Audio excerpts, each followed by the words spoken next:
Hi everyone, in today's video on the Hittites, we will briefly discuss the reign of King Tudhaliya IV over the Kingdom of Hatti. With Tudhaliya's ascension to the throne after the death of Hattusili, the new king inherited the now chronic issues that were present both within and without his empire. Besides once again subduing the now increasingly troublesome vassal states to the west, the Assyrians again pushed militarily into the eastern lands of Hatti, into lands that were under Hittite influence. The Hittite army attempted to stop this expansion, but were defeated by the Assyrians, partly because the Hittites were deserted by the troops of their vassals during the battle. The shocking defeat both weakened the Hittites' army and their control in the east of their empire.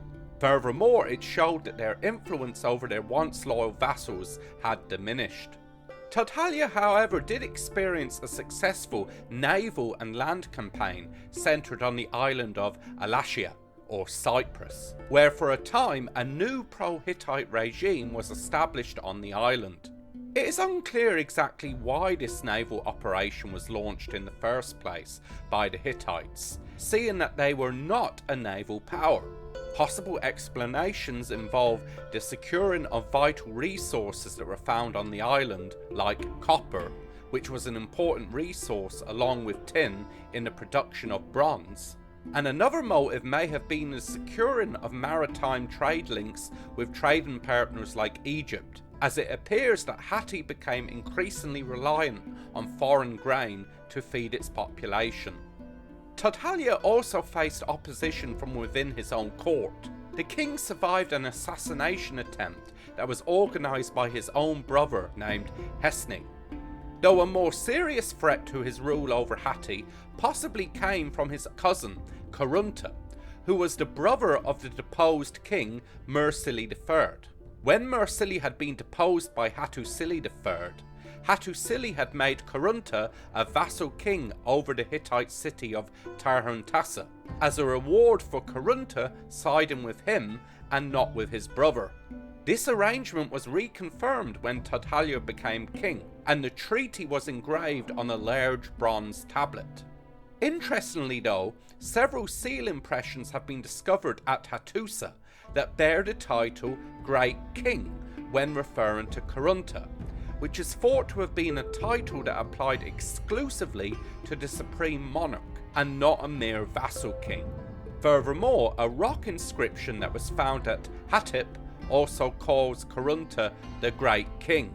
It is therefore speculated that Karuna, who had just as much claim to the throne as Tudhaliya, may have declared himself king of Hatti instead of his cousin, and ruled from Tarhuntassa.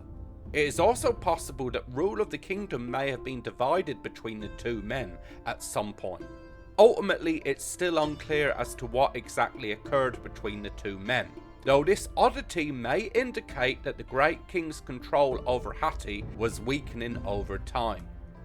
It is known that during Tudhaliya's reign that he paid particular attention to religious matters within his empire, including correcting errors that had creeped into certain religious festivals, and the restoration of several religious sites and images that had fallen into disrepair. It is thought that he did this to both gain favour with the gods during an increasingly troubled reign, and as an assertion of his royal power to his own, possibly increasingly concerned people.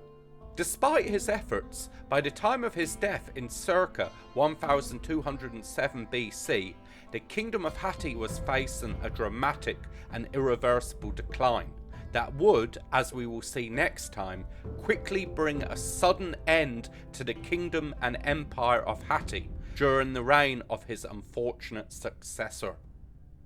Though until then, thank you for watching. If you enjoyed the video, please don't forget to leave a like, comment and subscribe for more videos every second Friday.